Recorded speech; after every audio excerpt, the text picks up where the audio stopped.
Right, let's get this show on the road. Wherever you are in the world, good morning, good afternoon, good evening, good night.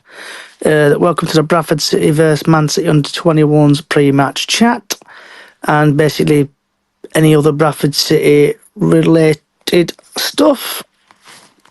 So, right, how's this work?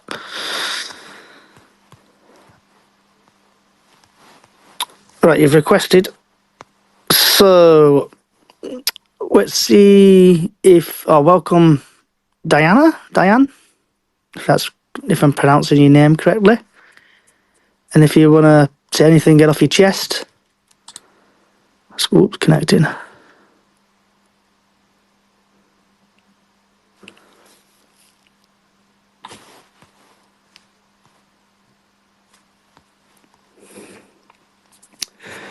I think this is going to be fun. I think it's struggling to connect a little bit. It's thinking about it. So while that's trying to connect, Diana, if you want to send another one, put you through. So with Bradford City playing Man City Under-21s tomorrow, by all accounts, if Bradford City win, they go through. Let's try this again. So hopefully, Diane, this will go through. Fingers crossed it'll connect.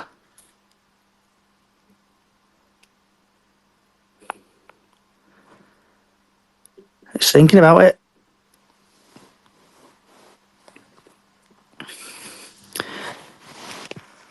Struggling, I think, a little bit to get through to you today.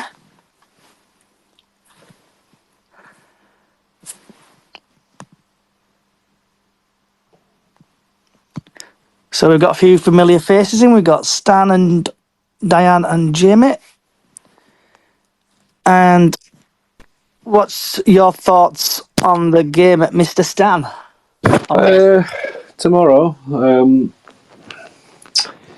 yeah, I don't know really. I think we've got to put a few of the first teamers in, kind of try and get some sort of swing the momentum back in terms of after Saturday's game. So I would say a fullish side, rest some players, rest Lewis. I'd have a look at maybe just bringing this lad Tompkinson in, and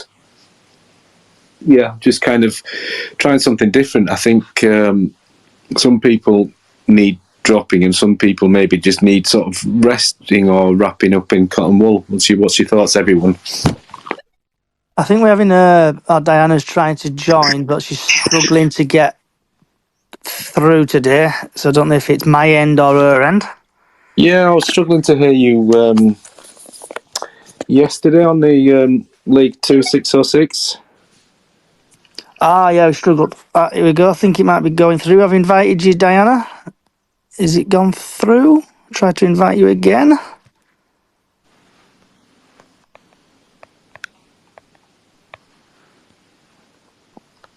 I think she's struggling to get in. So yesterday, obviously, when I spoke to you on Saturday, it was Saturday, wasn't it, when I tried to speak to you? Yeah, yes. Oh, I think we might have Diane here. Yes. Can you hear us, Diane? You're on mute at the moment, Diane. Is it Diana or Diana? If I'm pronouncing her name correctly. You're on mute, Diane. If you want to give us your opinion, what's your thoughts on the game for tomorrow?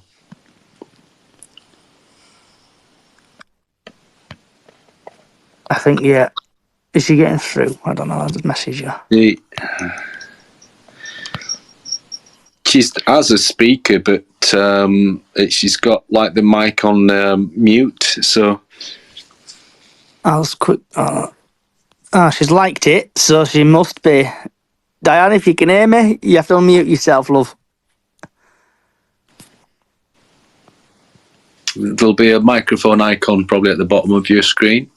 Yeah, well, it's got at the bottom, it's got mic. It should say mic is off, but if you click mic or click that, it should change to mic is on. Your mic is muted. Right.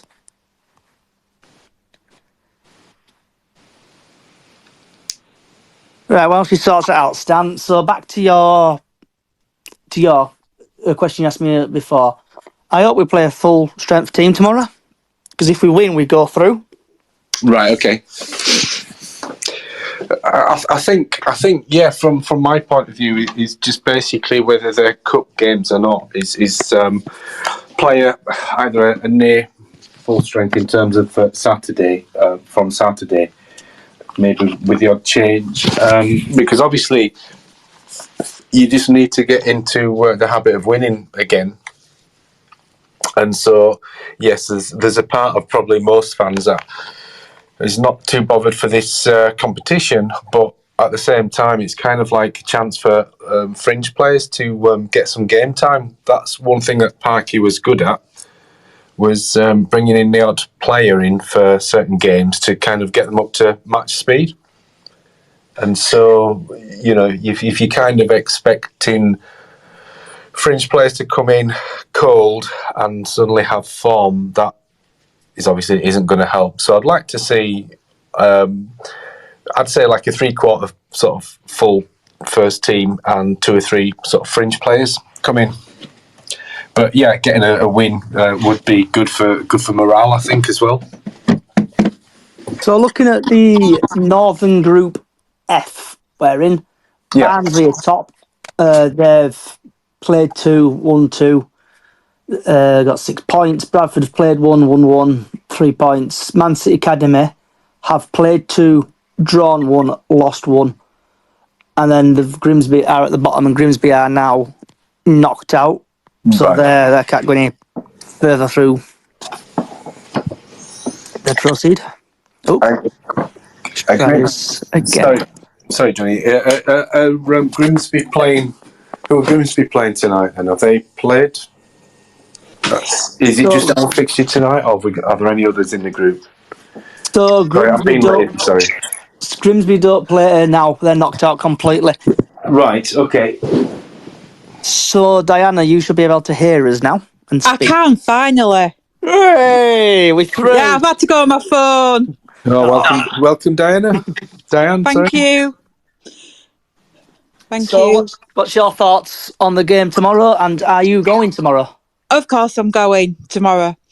Even though it'll be cold, of course I'm going. Gets me out of the house. Won't have any kids knocking on my door then for trick or treat. Aye. Always a good excuse, that. Oh yeah, it's always a good excuse to go see Harry Lewis, but never mind that. Yeah. But I think we'll beat them. What do you think? What's your thoughts on Harry Lewis this season then? He's having bad games.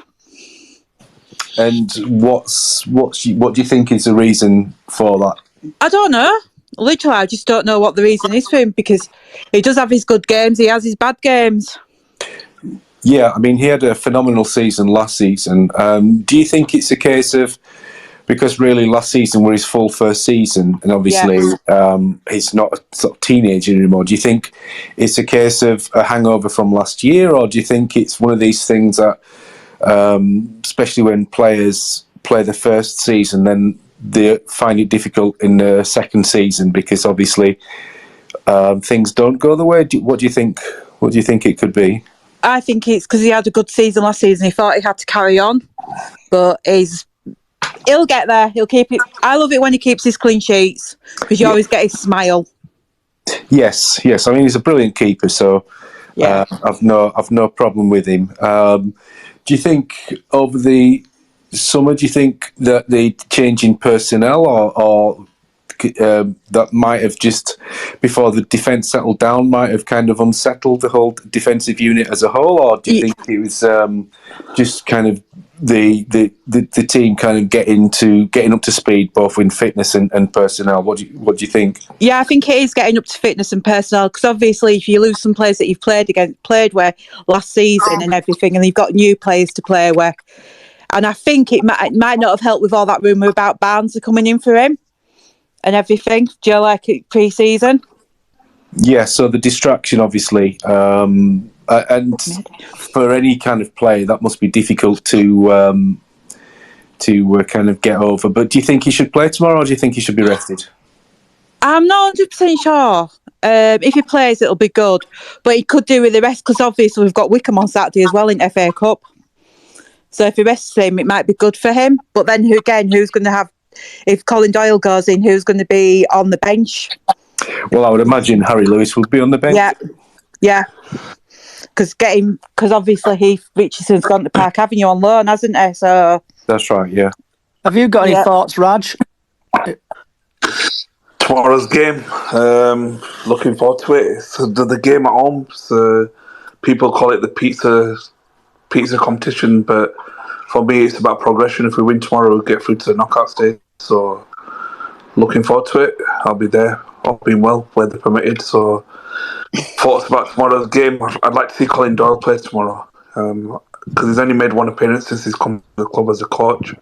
So it'd be just nice for him to get another game under his belt. And obviously, he had a great spell with us in his first spell. So he's player coach, but it's just nice for him to get a game tomorrow and give a few of the others a chance. A few of the younger lads. As for being on the bench, I think it'll be the other kid who was in the first team, the other day, and he travelled with the first team squad. He'll probably make the bench tomorrow. Who's that? The goalkeeper, or? It was the young goalkeeper. He was in the squad, and the 18 player the other day. He was part of the first team squad. Right. He travelled, I think. So I'd imagine he'll be on the bench. So do you think tomorrow's a good chance for the team from Saturday to basically get back to winning ways, or do you think? I feel that he's only gonna play about 6 or 7 of them, and then play like some of the other ones who haven't had any game time this season. Maybe, like off the bench, some of the ones that need some game time. So he won't play. He'll play a strongish team, but he won't play like your Andy Cooks and that. He'll probably play like Tyler Smith tomorrow and mix it up a bit, because obviously Wickham is the bigger game on the weekend, because obviously it's FA Cup and we want to try and progress in that to get to round 3 or something to get a bigger club. So he'll mix it up, but he'll play some of the first teamers, maybe like Kieran Kelly, players like that who played at Grimsby. He had a mixed team out, so it'll be more or less the same, more seniors, and then maybe even the young lad Jeffries might get some game time again, like he did against Grimsby. So he'll mix it up. What do you think? Yeah, I think he'll probably play about like a 2/3, 3/4 of a sort of first team and put in. I did like the lad Freddie Jeffries. He looked good. He looked good. Yeah. Do you know the thing I've noticed from the latest crop of youngsters that have come in, and obviously we've got Bobby, but that they actually seem very good on the ball, very good technically, and obviously where the careers go depend on many factors. But so seems like our academy is producing some talent. I think that's what you want to say. We're getting there now, slowly, like molding these players. Yeah, definitely. Because we haven't had many come through since Matt Burney, have we? Let's be honest. Not really. No, I mean, I think the young lads, Cousin Dawson, and he's good. Yeah, but he kind of, and anyone else? Who was the other lad who kind of played as a number 10 sort of thing? Had a good pre-season last season, but when it comes to not Kieran Scales.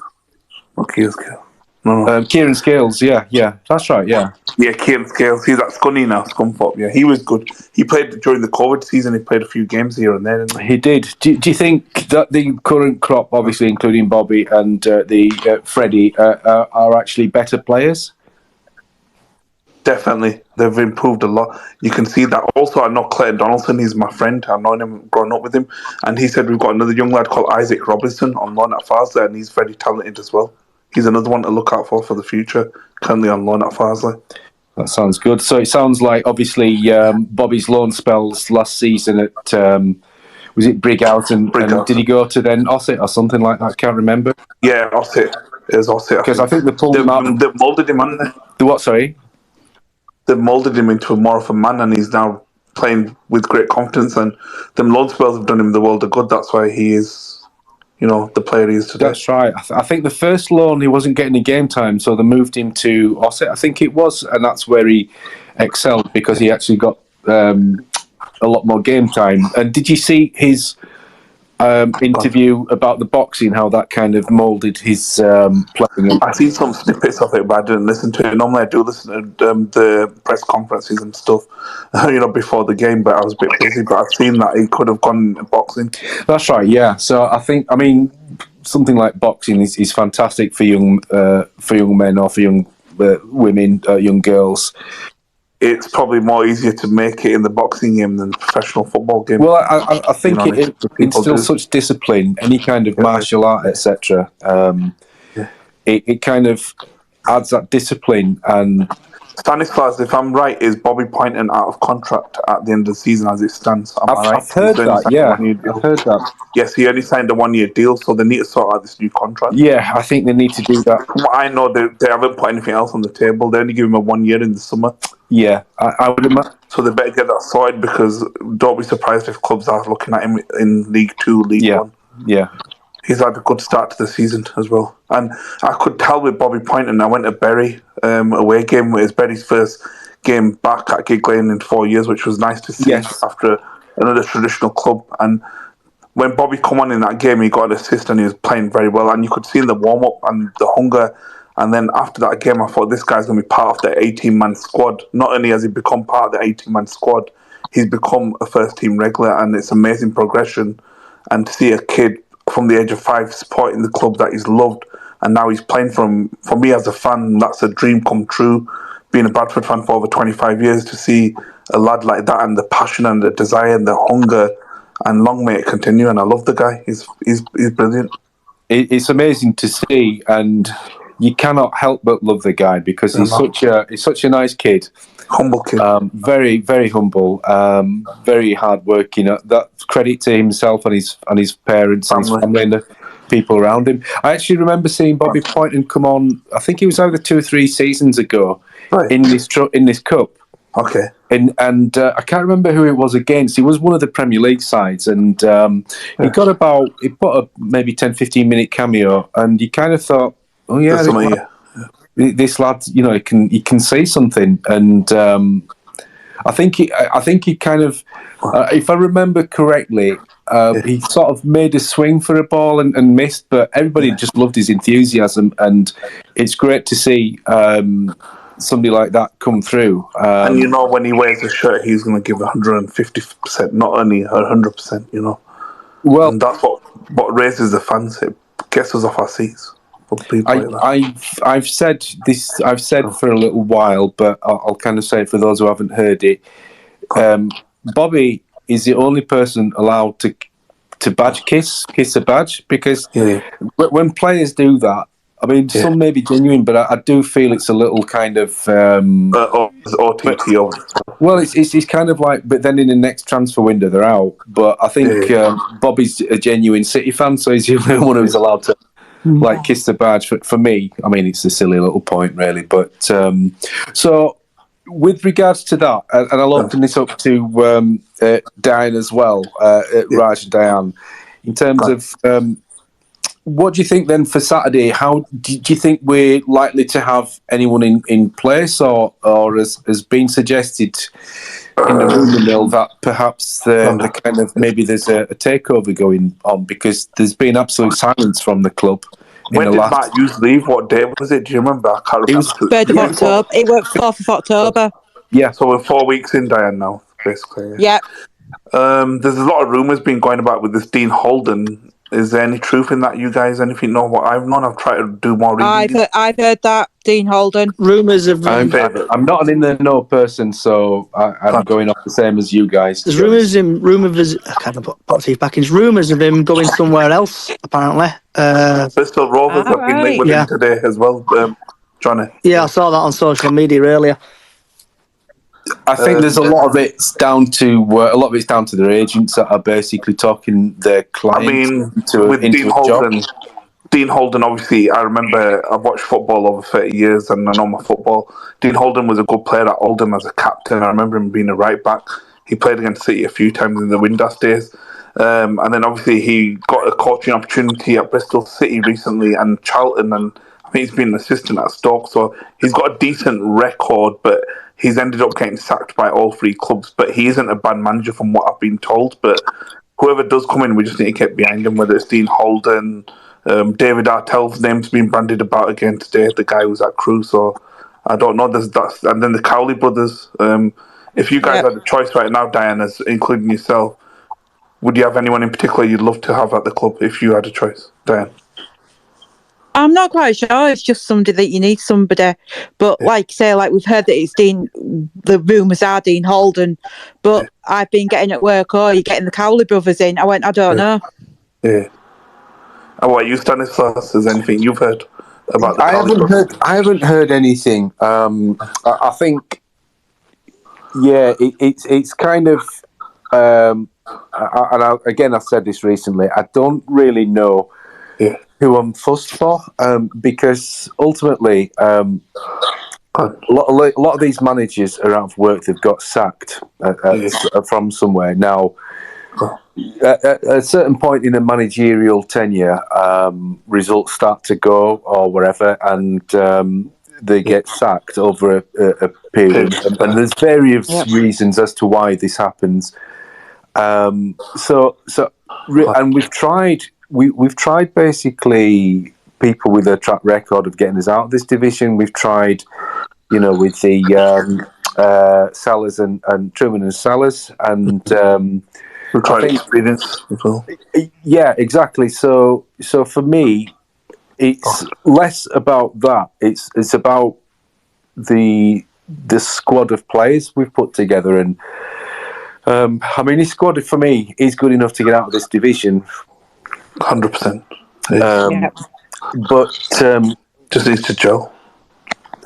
So for me, and again, just reiterating what I've said on other forums, etc. I think we need somebody to come in that's going to implement it's going to be more an evolution rather than a revolution, because the players can play in a certain way, and the thing is, what we don't want is somebody to totally drastically change the playing style and not have the personnel to utilise that style. I think, Stan, what you're saying there is whoever does come in, there's a foundation there to be built on. A couple of slight tweaks here and there, and it could be a successful season. We could still end up getting the playoffs, given a good run. We're only 6 points off them. I'm not saying that it's not a foregone conclusion, but if a man comes in, who knows what can happen in football? It's a beautiful game, isn't it? Roy Keane did it many years ago. He was third from bottom with Sunderland. Went up, didn't he? Many years ago. Yeah. You don't know in football. Just takes that little run before you know it, the confidence starts breeding to it. So there are so many games to play. You can easily turn. Well, we're 16 games into the season, are we? Yeah. We've still got 30 games left. Yeah, exactly.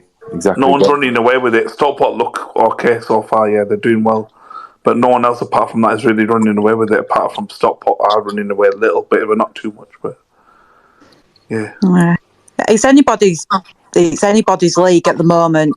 Yeah, anybody can go up. Dan, like you say, a good run of games, and we could especially with our crowd and our fan base. Get behind our players. We're like the 12th man at Valley Parade. Everyone knows that. So, like you say, let's just hope we can get a gaffer in. Yeah. And I'll be happy if we can get to the playoffs. Because people are saying, what about Joey Barton? Because he's been sacked, hasn't he? I'd take him all day long. He's another one who's got promotion under his belt. Yeah. He was at Bristol Rovers for 2 years, wasn't he? I'll put this out to you just based. I'll pick up on something you said, Raj, and I'll put this out to Diane and anyone else who wishes to come in. You say the fans are a 12th man, but do you think there also can be an albatross around the manager's neck? You mean as in like getting on his back if things are not going well? Yeah, and there can be. Look at what's happened to Matt Hughes. They loved him for so long, and then there was one game after the whistle where they started booing and they're saying Hughes F off, blah blah blah, and it's so toxic. So it was one of them recent home games that they lost. And plus as well, they were like that at Tranmere. Well, I didn't. Do you know? Yeah, the thing for me at Tranmere, I thought we played one of the best games we had all season. Yeah, and we were very unlucky. Yeah. For me, it was. Was that the one where Walker hit the bar as well? He did. Yes, we could have. A Harry Lewis mistake. You can't legislate for that. No. Not blaming the lad, obviously the players make mistakes, but in terms of what we deserve to get out of the game. Also, as well, I think, I don't know if you guys went to the Crawley game at the start of the season, but I sense there was an atmosphere there, and it was toxic. It was toxic at Morecambe. Yeah. And the Morecambe result, I was less bothered about how bad we played, because the team can play badly. It was more about the atmosphere and the toxicity amongst the fan base. There were people squaring up to each other, spitting on each other, threatening each other. Oh, my God. At the Crawley game, I mean, bear in mind this was the first game of the season. There were people, I'm obviously talking Bradford City fans, pretty much almost scrapping with each other. And it's like, I feel that there's a massive hangover from the Carlisle game, and it's one of a few things, but I think probably that the City fans almost feel like they've been betrayed by the team, by Hughes, and they haven't forgiven them for that. Also, do you feel, if that is the case, or if that's, whether you agree with that, do you think as well whether the players maybe lost a bit of faith in Hughes from that game for this season? It's quite And that's open to both of you. I think that it's quite possible that could well have been the case. Sometimes they say out there when the manager's lost the dressing room, he's kind of on his last legs, and that happened with the last one before Mark Hughes as well. So I kind of agree there that that's what possibly would have been the case. I can understand with Derek Adams, because Derek Adams, when that was the gaffer. Yeah, sorry. Derek Adams is a very odd character. He is. I can imagine that, but Hughes is very much. I would say Hughes was a very measured person. You got to remember as well, like a lot of people slate Mark Hughes and that, he had the big budgets, this and that. Budgets mean nothing in this day and age. You only look at what Stevenage went and did in this division. They had one of the lowest budgets and still went up. Yep. You got to remember as well, guys, like, look, Mark Hughes, for me, I'd say, you know what, Mark Hughes, I'm just going to hit this on the nail. People might say what they want to say. He did a decent job for me because he achieved our first playoff position in like 4 or 5 years. Since 2017, we hadn't reached the playoffs, So that was our first playoff position in 6 years. So for me, that was still a decent success. It wasn't all doom and gloom, but he did okay in his time at Bradford City. He secured the playoffs. People can talk about that substitution, whatever happened with Banks and the right back who came on when Banks went off. But that's football. Sometimes you take a risk to be brave, and he tried to do that by shutting up shop. I agree. I think people are basing... Well, maybe some people, maybe not, because once people get an opinion of a person and a manager, but I think people are basing a lot of venting a lot based on that Carlisle game. And they are. The interesting comment, you said you were at Bury. I watched it live on YouTube, and the interesting comment from one of their commentators, who's like one of their summarising experts, he said that he thought Bradford were the better side over 2 legs against Carlisle, which is interesting because we've watched it through our own claret and amber spectacles, tinted glasses, and so for somebody neutral to make that observation, I found that interesting. Looking back, if you can kind of remember and think objectively, do you think we're the better side of the 2 legs or not? I don't think we were. First leg we did okay. Then second leg against Carlisle, I think we just fell to pieces. And Mark Hughes didn't really recover from that. And people get on his back. Like, look on social media now. There's so much diss and negative about the club on social media at the minute, on the hashtag especially. It's poisonous. Yeah, I can say all that. They're absolutely ripping it apart on the hashtag right now. I feel that in the first game against Carlisle, the first half, I thought we absolutely dominated them. We played some really good football, but they came back in the second half. But you kind of think, well, people saying we were poor, but don't forget, Carlisle were in the playoff spot as well. We weren't playing some mid-table with nothing to play for. We were playing a team that basically were up there and thereabouts, and a decent side at that level. I mean, the second leg, as under par as some of players that have been brilliant all season were that day, we still could have won that game. Do you know what happened in the first leg? We held out because Carlisle did well against us. We got a goal against the run of play. You know, the second leg when we went to Brunton Park, we sat back too deep and we invited them onto us. And when you let Owen Moxon and guys like that dictate the game, especially the guy Callum Guy in the midfield, we were asking for trouble, and that's what was our downfall. Being honest, if we should have took the game to them on the day. We sat back too deep at times. Is that down to the fact that we were scared? 1-0 is a very difficult sort of holding on. Yeah, try to get a 0-0 or a 1-1. That's what I think we were trying to do. Well, I think what it is, though, is do you think it could be the fact that it's a dangerous scoreline to be defending in terms of from the first leg, because Carlisle had nothing to lose that day. Carlisle's home record was good as well. I think they'd only lost two games. I think Stevenage was one of them who'd beat them there, and Richie Wellings, his Leighton Orient, I think was the other. Or I think only Richard Wellings, his Leighton Orient, had beaten them there. He was saying in the studio that day they'd only lost one or two all season at home. Carlisle, and they were one of the best sides at home, and it's like a fortress Brunton Park because the crowd are like a 12-man there for them. You know? So in that context, the fact that Carlisle had only lost twice all season at home. Record crowd for them. Was it 8.5 they got that day? It was about 15, but obviously they clearly were getting like at best 6,000-7,000. I think off the top of my head. Yeah. But given that, it may have been better if we'd have played the first leg at Carlisle. It would suggest then that perhaps the second leg, as disappointing and as under par as we were, there's also an element of Carlisle probably had one of their best games of the season, or best, kind of performances, if you like, to kind of dig that out. And the one thing I remember from that game, or one of the few things I remember from that game, was I don't know if it was in normal time or just extra. I think it was in normal time, and Richie Smallwood was just.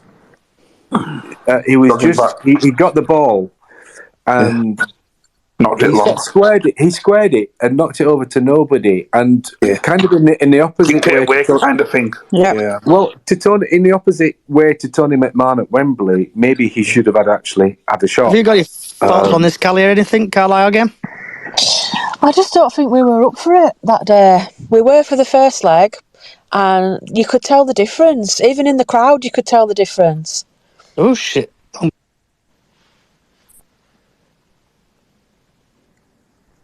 Sorry, press wrong button. Oh, sorry. Didn't want you to talk, Callie, did I? Mute me? By accident, I clicked I meant to mute my own, but I muted everybody. So go on, Callie. Hi, Diane. Glad you got it sorted, by the way. Oh, yeah, great. Yeah, finally. Yeah, I think for the first leg of the playoff, we were proper up for it. Second leg, we didn't turn up, did we, at all?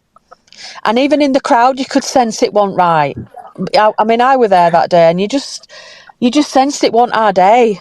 And I don't know if anybody else can kind of sense that kind of thing when you're at a game. Did you not think, though, that it was a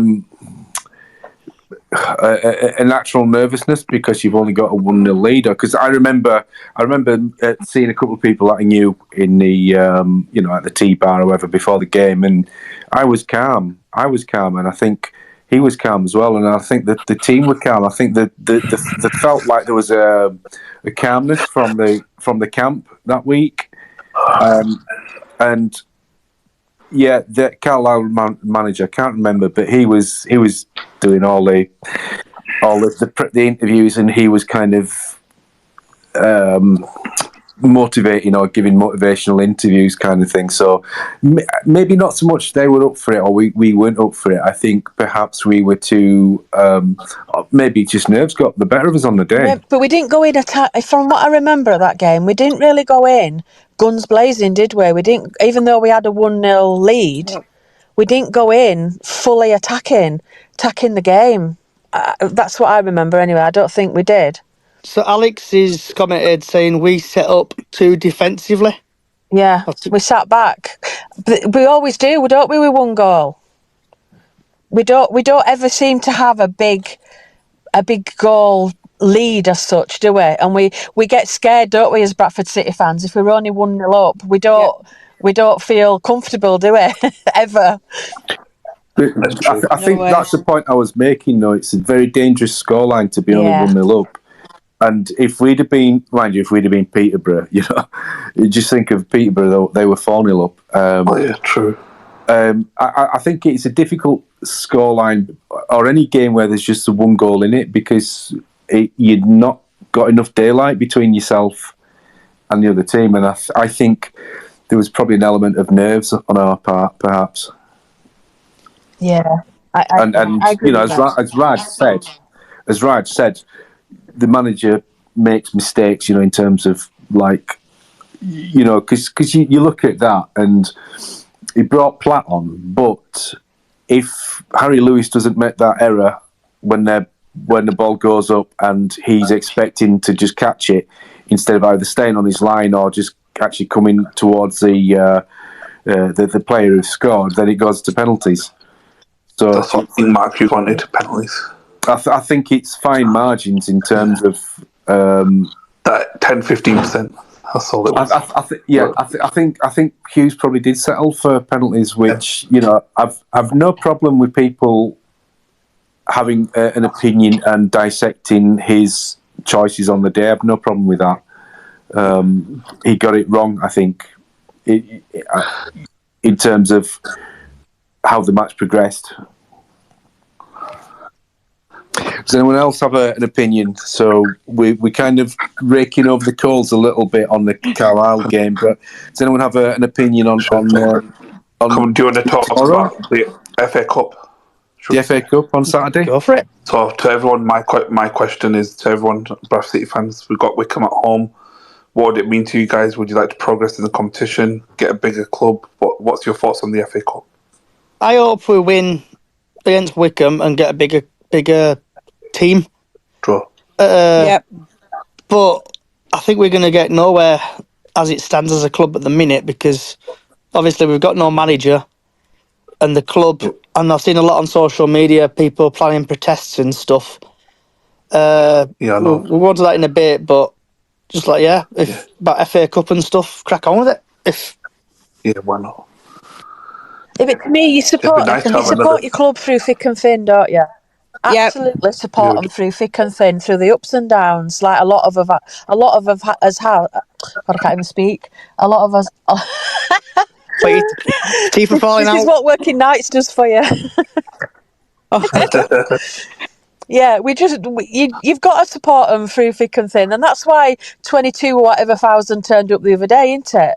I mean, we were doing well, but look, what about? I mean, I've been studying grounds over years in storms and getting piss wet through, and even losing 4-5-0 to some teams, but you still stand there and still clap them. And maybe I'm called a happy clapper these days, but I don't care because they're my team. What's all this thing I've seen on social media about? Is it if I'm pronouncing the name correctly, Albion Sports AFC? That season ticket. Albion Sports FC. Yeah. Apparently, Johnny, they were saying that some Bradford fans will go there, boycott the Wickham game, and go and watch them at the Horsefall game because they're charging Bradford City fans half price entry, so it'll be probably about £3-4 or whatever it is. It's like, why would you want to do that? Why wouldn't you want to support your own club? Good luck to Albion Sports, but Bradford City game is a Bradford City game. Do you get me? So I'll be there on Saturday, and I'm even going tomorrow as well. I'm there tomorrow and Saturday. Yeah. I'll be there Saturday, but obviously I work nights, so I can't make tomorrow. But if I weren't working, I would have drove up to that. Absolutely. Yeah. I don't understand this boycotting is not going to do What nothing. does it do? It doesn't help your club. It doesn't support your club. It doesn't financially support your club, does it? Yeah. If they're going to boycott, they should have done it ages ago. Why are they going to do it now? It's not going to change. It's like on social media, people planning to buy tennis balls and stuff, it seems like, from Amazon. Like the Hull City situation. Didn't another team do that with the tennis ball? Hull City did it many years ago, Cali. Reading did it. Yeah. Reading did it this season. I have seen some this season, yeah. And Sheffield Wednesday done it as well. Yeah, they did. What's the deal with the tennis balls? Just throw them onto the pitch and protest the So it problem. postpones it a little bit. Might still hire Andy Murray to hit him into the crowd. As long as he signs them. Hey, we might get more balls in the net that way. So what's obviously from what I can gather from you guys, like you're kind of against this sort of thing because ultimately we're City fans, and we want our club to do well. And these people may want the club to do well, but they've got a funny way of kind of they've got a different way of going about it, haven't they? That's right. I think as well. So with things like this, he's kind of like, well, they're going to do that. How do they think it's going to affect the players? How do they think if a new manager comes in, that's one more thing that he shouldn't have to deal with regards to preparing a team, etc. So Alex, Alex, Go ahead, Alex has just put the idea is the only way to get the message to the higher ups is to put the money where their mouth is.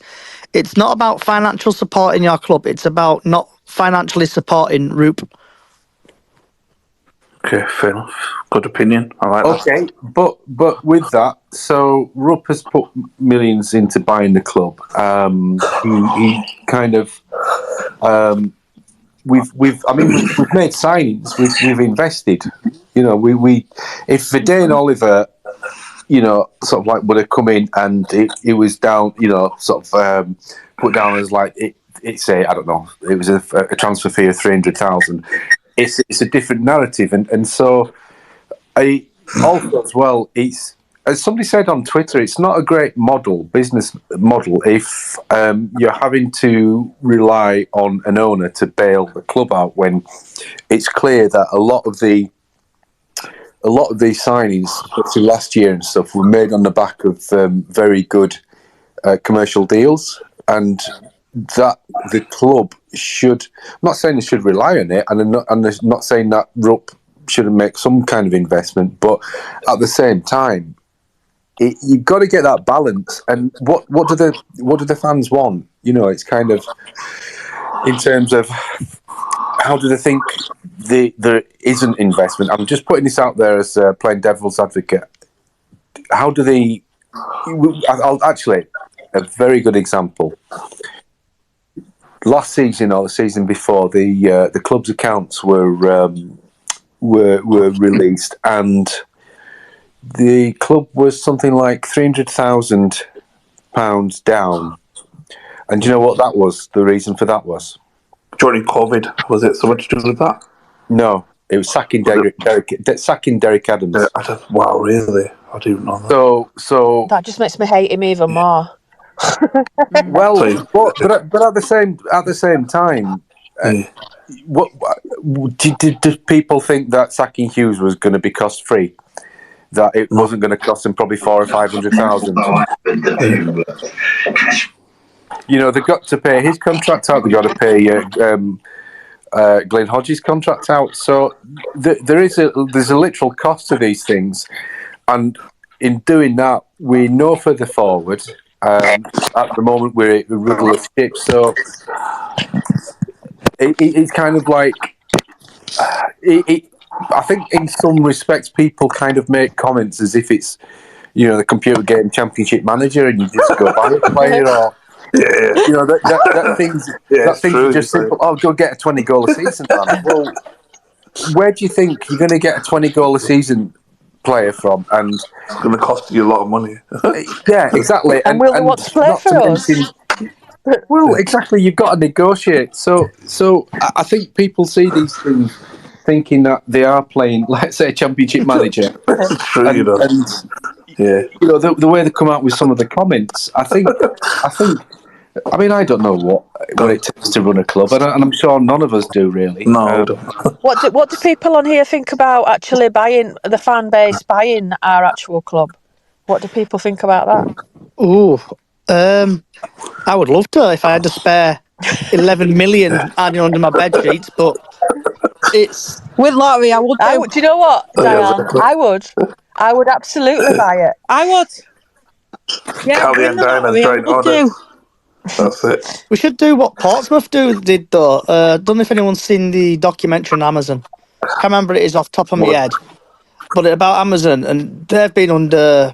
Obviously, they went into administration twice through shit It was under creek, that Granier, and then eventually the supporters trust Handball. bought the club, and then I think they had it for like 2 years or something. Then they sold it to some American dude who's I think now improving the ground and stuff. But with our problem, we don't own the ground and we don't own our training facility. No. Gordon Gibbs has got Danny's. Exactly. And the thing is as well, is Gibb or his pension fund are under no obligation to sell that to us.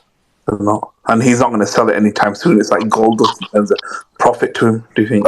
You know what I mean? It's like it's all right saying buy the ground, but you can only buy it if they're willing to sell. And it looks like he's tried, Stefan, but they're not. Do you think that's part of the problem that's going on behind the scenes that us fans don't really know about? Do you think that's part of it? I think there's so many things that the fans don't know about. I think just based on that, kind of buying the club, but well, you're only going to buy the club if they're going to sell, and at what price are they? It's the same thing with Rupp. Yeah. Rightly or wrongly, he's going to sell the club at a price that he feels he's entitled to sell it at. How much has Stefan Rupp played for Bradford City, from what you guys know? 6 million. About 6 million. And apparently he wants about 10, 12 million, from what I've heard. I don't know if that's true, but that's what people are saying. I think he's put quite a bit of money in though, hasn't he? Wise, like I know we've not bought a lot of players, but who is it? Michaels, but don't forget some of the garbage that we've signed under agents. So paying agent fees. I think he means under gent. I think it probably means under gent. I think that's probably the autocorrect. Yeah. True. Yeah. But at the same time, the garbage. But then we've also signed. The majority of players have played well or have been a success. It's been a mixed bag, but I think, and especially at this level, any kind of number of players. Don't forget, we signed 18 players last summer, and I mean, I would agree. For me, this season the jury's out on our summer signings. Too early. Which ones do you think they're out on? Which kind of names that we've signed out of this court? Well, I think in particular. So let's go through them one at a time because I can't remember. Ash Taylor, I think he's a net negative. I think he's okay for against maybe a couple of big lumps like Wrexham. Yeah, that's it. But anyone with a bit of pace or movement, he's I've got a glass back and I'm I can turn quicker than Ash Taylor can. Yeah. Okay. So who else did we sign? So we signed Clark Adwa. Let's come to him. Very hit and miss. He's had a couple of good games, and I think there is time for him to kind of improve. Right. But what do you guys think? Clark Adwa. What do I think? He's okay. He's not bad. He can only get better, but he needs to show more confidence on the ball and get running at his fullback because he's got the ability to beat anyone on the outside and the inside. We've seen that in glimpses, haven't we? But again, what is his best position? Is it right wing? Is it as a 10? Is it left back? Is it left wing? There's a variety number of positions that he can play in. Well, it's clearly not left back because I believe he said he's not left back, even though he was brought in as a left wing back, and so I think right wing question marks have to be on that one. So Patterson, I think quality injury aside, quality signing, class, energy, drive, hunger, something like that we've been lacking in the middle. And somebody actually scoring goals from midfield as well. He's got 3 already in the season, despite injury. Yeah, just wait. Hopefully he comes back from injury soon. Yeah, absolutely. Got 19 goals for Harrogate in the last 2 seasons in all comps, yes. So then we've got Tyler Smith. I thought he would have done a bit better at this stage, but I still believe there's something in that in the lad. He's played in the Championship for a couple of years. He's got potential, hasn't he? He's got pace. He can get in behind, and he works hard when he comes on. But he's been played out of position at times, coming on the left wing. What's that about? He's been playing as a number 10 at times. I want to see him up top if he does get the opportunity. And probably a game like tomorrow will do him the world of good. I think based on what you said, Raj, I think when he's playing up there on his own, he's not a kind of hold it up type of forward. He's an off the shoulder kind of player, so he's probably better with actually a Cook up there with him. Oliver, whatever. Yeah, but I mean, saying that, he did play well at Wrexham away, and but then Walker was quite advanced in that role as well. So that's is that 4 off the top of my head. So who's the next one? Are we going on? Have we got any more permanent signings? We've got one for you here, Stan. This is from Michael Brett. Come on, Stan. Yeah. We have stuck money into Osadena, paid Pooler fee, long-term deal, and then they ostracise him.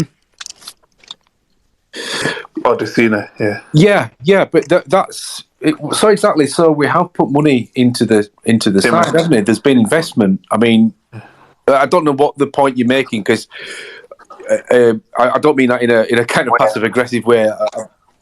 You know, can you elaborate on that? Sorry, because I mean, it's very difficult, because last season we had Platt, we had Roms, and we had Stubbs come in, and of the back here and there of the middle two, you could have had any combination of those, and you would have been happy enough with that. If you don't forget how many clean sheets we had last season. I mean, for me, I'm a big fan of Ryan East as well. And he's fast to see the goal the other day. Yes. Is that the point you're making, that we've, Michael, that we've basically signed players and we're not playing them? Is that... Is Timmy on loan at Woking right now? He is, isn't he? That's where he's gone. Timmy Odysseina's at Woking on loan, isn't he? Am I right?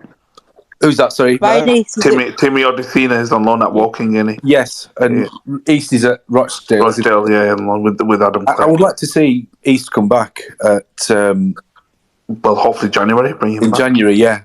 I mean, we've got the lad Tomkinson.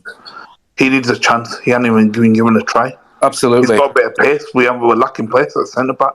I think so. Timmy was another one who should never have gone walking, should have been given a chance this season. We're lacking pace, and they're the two that can play there. But if Tomkinson, if the new manager comes in, hopefully he'll get that chance. So I'm going to start winding it down now, guys and girls. So obviously we're going to do a space again on Friday if you want to join that. But what time will that be? That'll be 7 p.m. Okay. And that'll be with, hopefully, myself, Stan, if he's about, and same with Kelly. Yeah, I'll be there. So just going to get, what do you think the score will be tomorrow? 2-1 Bradford. Kelly? I don't really like predicting anymore. I think after Saturday, we're going to lose tomorrow, if I'm honest. I'm just being honest. I think we're going to lose probably 3-1. I think we'll lose. Stan always sits on the fence. What score do you reckon it's going to be tomorrow? Dan, don't do it. I'm carrying on with my tradition of not making a prediction. I'm doing my Trevor Brooking, and I'm not making a prediction. So. Don't you're going to give one. I'm going to think we're going to win on penalties, and I think we're going to go through. Let's see. Let's see what happens. We'll contravene on Friday. They'll be a good little team. Then they'll be popping it apart like Pep. Yeah, I'll just say let's hope we win. Yeah, that's it. And then we can play the Barnsley game stressful. Yeah. Pleasure, guys. Right. Thank you, Johnny. And can I just say, Johnny, thank you for all your hard work doing this week in, week out. It's appreciated. No problems. Right. So it's time to say good morning, good afternoon, good evening, good night. Thanks for listening. Also, this will be on our podcast later on today. So you can watch it on the way to the game tomorrow, or if you're listening to it, also on YouTube. Thanks for listening, everybody. Good night.